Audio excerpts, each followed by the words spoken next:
Le collège privé Sainte-Agnès, en plein cœur d'Abidjan, était le genre d'école où l'on jugeait une élève avant même qu'elle ne prononce un mot. Là-bas, ce n'était pas l'intelligence qui impressionnait, c'était les chaussures, le sac à dos, le téléphone et surtout, le nom de famille. Ce matin-là, une nouvelle élève fit son entrée en classe de 4e C. Elle s'appelait Aminata. Elle portait l'uniforme scolaire réglementaire, mais un détail attira immédiatement tous les regards. Elle tenait dans ses mains un vieux sac en plastique noir, usé, froissé, visiblement récupéré au marché. Pas de cartable, pas de trousse, rien de présentable. Avant même qu'elle ne trouve une place, des ricanements s'élevèrent dans la classe. Et, on dirait elle sort de la décharge d'Aquedo, elle. Elle vient vraiment pour étudier ou pour vendre des oranges. Aminata ne disait rien. Elle avançait lentement, le regard bas, et s'assit tout au fond, là où personne ne voulait jamais s'installer. Mais ce n'était que le début. Quelques minutes plus tard, la porte s'ouvrit violemment. Madame Kofi entra dans la salle comme un ouragan. C'était la prof principale, réputée pour son caractère cassant, ses jugements à l'emporte-pièce et son obsession des apparos. Une femme à qui personne ne tenait tête. Elle ne jeta même pas un regard à la classe avant de s'arrêter net devant le bureau d'Aminata. Qu'est-ce que c'est que ça? Aminata releva doucement les yeux. Madame. Ce sac. Ce truc. Tu crois que tu es dans une cour commune ici? Tu sais lire au moins. La classe éclata de rire. Aminata ne bougea pas. Tu te rends compte que tu fais honte à cette école rien qu'en t'asseyant ici avec ton torchon de plastique? Tu veux qu'on te donne une bassine aussi pour laver les carreaux pendant la récré? Aminata ouvrit son sac en silence pour sortir un cahier, mais Madame Kofi le lui arracha des mains. Regarde-moi ça. Page déchirée, couverture sale, écriture de broussarde. Tu crois que tu vas réussir ici avec ça?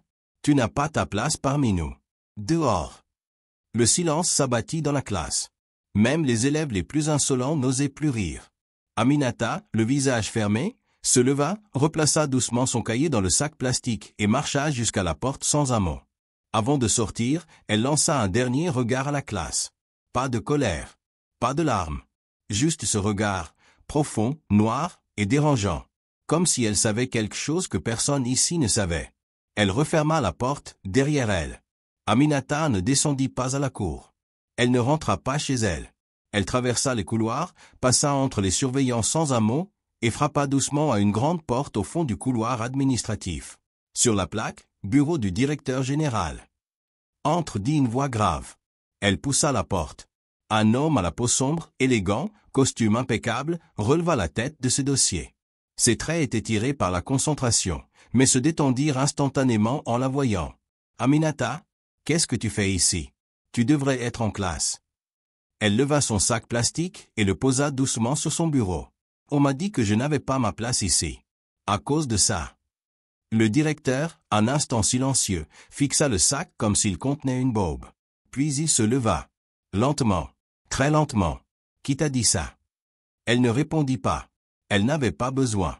Il attrapa sa veste, jeta un regard rapide à sa montre, puis prononça d'une voix calme. Ramène-moi dans cette salle. Les pas du directeur résonnaient dans les couloirs comme un tambour de guerre. Élèves, surveillants et même les agents d'entretien s'écartaient sur son passage. Aminata marchait à côté de lui, droite, muette, le regard fixé devant elle. Lorsqu'ils arrivèrent devant la 4e C, le directeur ne frappa pas. Il entra, froidement, comme un couperet. Madame Kofi, toujours devant le tableau, s'interrompit au milieu d'une phrase. Elle tourna la tête et faillit lâcher sa craie. « Monsieur le directeur, je ne vous attendais pas. » Évidemment, répondit-il calmement. « Moi non plus. » Tous les élèves s'étaient redressés sur leurs chaises, sentant que quelque chose de grave était sur le point d'arriver. Certains déglutirent. D'autres se regardaient nerveusement. Le directeur fit un pas en avant, puis deux. Il posa le sac plastique d'Aminata sur le bureau de Madame Kofi. « C'est ce sac-là qui vous a posé problème ce matin. » Madame Kofi détourna les yeux. « Monsieur, je ne savais pas quelle était votre fille. Sinon je n'aurais jamais. » Ah. Il haussa légèrement la voix, cette fois. « Donc si ce n'est pas la fille du directeur, vous estimez qu'on peut l'humilier? La ridiculiser devant toute une classe? La traiter comme un déchet humain pour un simple sac? Silence. Vous êtes enseignante, pas bourreau. Votre travail, c'est d'élever les enfants, pas de les écraser. Ce que vous avez fait n'a rien d'éducatif. C'est de la violence symbolique, du mépris, du pouvoir mal utilisé. Madame Coffey tenta de se défendre. Mais, monsieur, c'est l'image de l'école aussi. On a des standards ici. Il frappa le bureau d'un coup sec du plat de la main. Tout le monde sursauta. L'image de l'école, c'est le respect, madame. Pas le snobisme. Si une élève arrive avec un sac en plastique, vous l'aidez, vous ne l'humiliez pas. Et surtout, vous ne la virez pas de votre cours comme une moins que rien. Il se tourna vers la classe. Et vous, tous autant que vous êtes, qu'avez-vous fait? Vous avez ri. Vous avez suivi comme un troupeau, sans réfléchir, sans empathie. Un élève voulut parler. Il leva la main. Monsieur, moi je. Toi, tu as ri plus fort que les autres. Tu t'es même permis de faire une vidéo avec ton téléphone. Et tu crois que je ne le saurais pas? Tu as 5 minutes pour la supprimer avant que je fasse venir tes parents. Le garçon devint livide. Puis le directeur regarda Aminata. Retourne à ta place, ma fille. Elle s'avança, les yeux toujours calmes, mais son sac serré fort contre elle. Lorsqu'elle se rassit, plusieurs élèves baissèrent la tête. Le directeur, lui, se tourna une dernière fois vers Madame Coffey. Vous êtes suspendu jusqu'à nouvel ordre. Et croyez-moi, ce n'est pas le conseil de discipline que vous devrez craindre. C'est votre propre conscience, si vous en avez encore une. Il pointa la porte. Sortez. Elle sortit, le dos voûté, sans un mot. Personne ne l'applaudit. Personne ne la défendit. Pour une fois, même ses collègues, dans la salle des profs, ne dirent rien. Mais l'histoire ne s'arrêta pas là. Dans les jours qui suivirent, des parents commencèrent à appeler la direction. Pas pour protester. Pour remercier. Enfin quelqu'un qui met les choses à leur place. Enfin une école qui défend ses élèves au lieu de les juger. Merci de rappeler que l'éducation, ce n'est pas l'humiliation. Et dans le couloir, Aminata devint un nom que l'on prononçait avec prudence. Elle n'avait pas changé. Toujours discrète. Toujours humble. Mais maintenant, on la regardait différemment. Un matin, elle croisa une élève de 5e dans les toilettes, en pleurs. Son uniforme était taché, et elle cachait un sac de riz recyclé. Aminata ne dit rien. Elle ôta son propre sac plastique, désormais célèbre dans toute l'école, et le tendit à la fillette. Tiens, garde-le. Il est puissant. La petite leva les yeux, tremblante. Mais, c'est le tien. Aminata sourit doucement. Justement. Depuis l'incident avec Madame Coffey, Aminata était devenue malgré elle une figure dans le collège. Certains la regardaient avec admiration, d'autres avec gêne. Mais une nouvelle chose s'était installée dans l'air, une tension silencieuse. Plus personne n'osait se moquer d'elle ouvertement. Pourtant, dans les couloirs, dans les murmures, dans les regards, il y avait de la rancéure. Et surtout, une jalousie grandissante. Au sein des élèves influents, une fille en particulier n'acceptait pas ce nouveau règne. Elle s'appelait Stéphanie, la fille d'un homme politique local, connu pour sa suffisance, ses sacs de luxe et ses commentaires venimeux. Stéphanie, c'était l'ancienne star de la classe. Et depuis qu'Aminata avait été mise en lumière, tout avait changé. Tu vois pas qu'elle joue la pauvre innocente pour avoir l'attention de tout le monde? Même son histoire avec le sac, ça sent le coup monter. Genre elle savait pas qu'elle était la fille du directeur? Elle se fait passer pour une victime, alors qu'en vrai, c'est une manipulatrice. Et c'est ainsi que la deuxième vague de cruauté commença. Mais cette fois, ce n'était plus frontal. C'était plus vicieux, plus lâche, plus cruel. Tout commença un lundi, quand Aminata trouva son pupitre renversé, ses affaires jetées au sol et son cahier plein de ratures en rouge avec ce mot griffonné. Hypocrite protégé. Le lendemain, on publia anonymement une photo d'elle sur un compte TikTok de l'école, la montrant en train d'entrer dans le bureau de son père, avec cette légende. Quand t'as pas de mérite, mais tu sais pleurnicher au bon moment soulagé. Elle aurait pu aller le dire à son père. Elle aurait pu se plaindre. Mais elle n'a rien dit. Elle continuait à venir en cours. À sourire aux rares qui osaient encore lui parler. À participer. Puis un jour, pendant la pause, Stéphanie la croisa dans la cour. Cette fois, elle décida de frapper en face. Alors comme ça, on est trop puissante pour parler aux autres, hein? Mademoiselle, je suis pauvre mais mon papa est le boss? Aminata s'arrêta, la regarda sans un mot. Tu crois que t'es meilleur que nous? Tu crois que parce qu'on t'a défendu une fois, t'es intouchable? Derrière Stéphanie, quelques élèves riaient doucement. D'autres filmaient en cachette, espérant un clash à poster. Mais Aminata répondit enfin, d'une voix douce.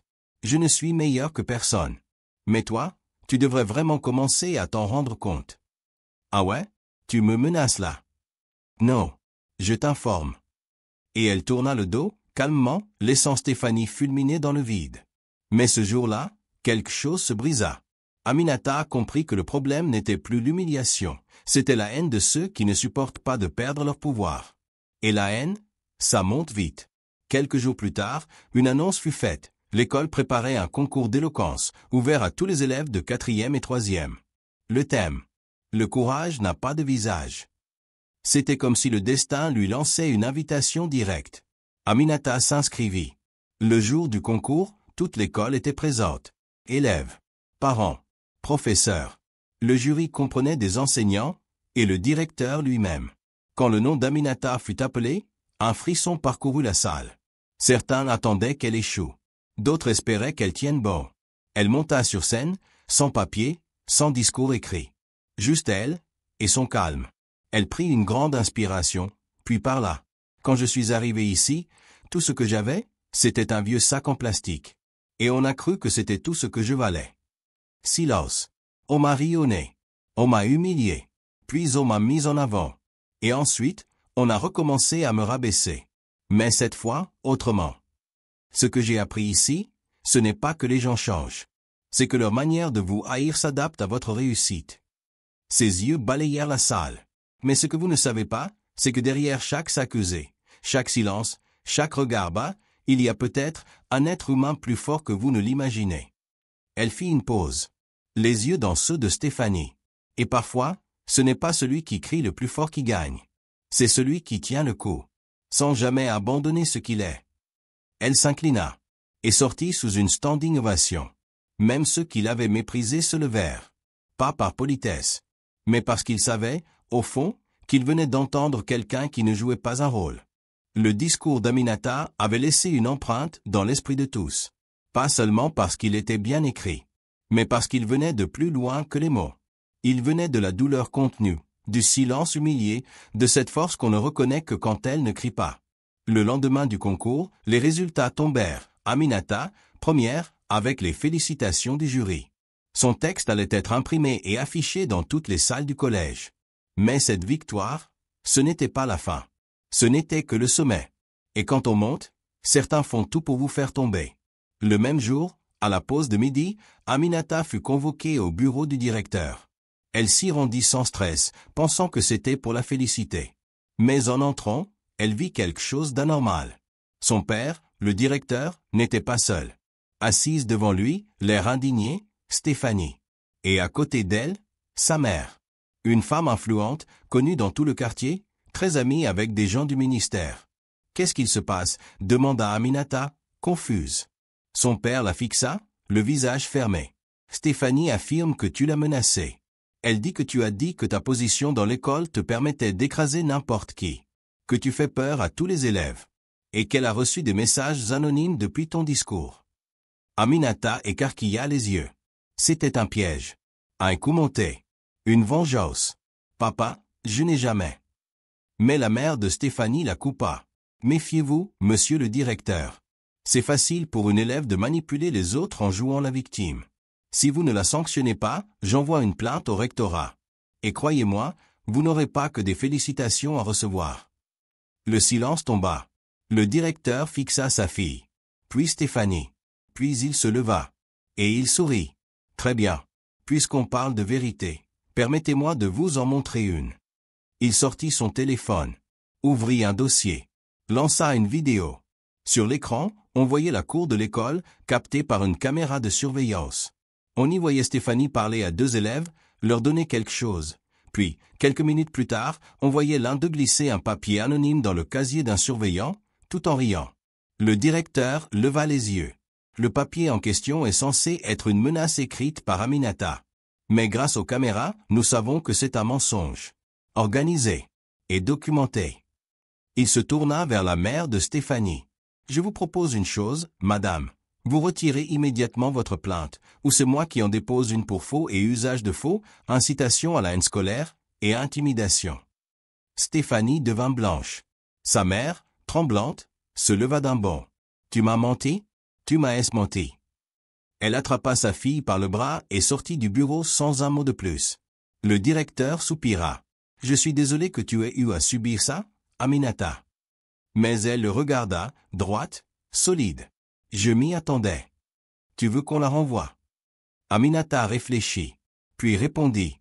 Non. Je veux qu'elle reste. Qu'elle me voie réussir. Encore et encore. C'est ça, la vraie leçon. Le mois suivant, Aminata reçut une bourse nationale pour excellence morale. Elle fut invitée à parler à la télévision. Des écoles l'invitèrent pour raconter son histoire. Son sac en plastique, aujourd'hui encadré, trône dans la bibliothèque de l'école. Avec une plaque. Le sac de la dignité. Celui qui a contenu 1000 humiliations et 0 larmes. Et Madame Coffey? Personne ne la revit dans un établissement scolaire. Mais selon les rumeurs, elle aurait trouvé un poste dans une petite école privée, où elle interdit désormais qu'on juge les élèves sur leurs vêtements.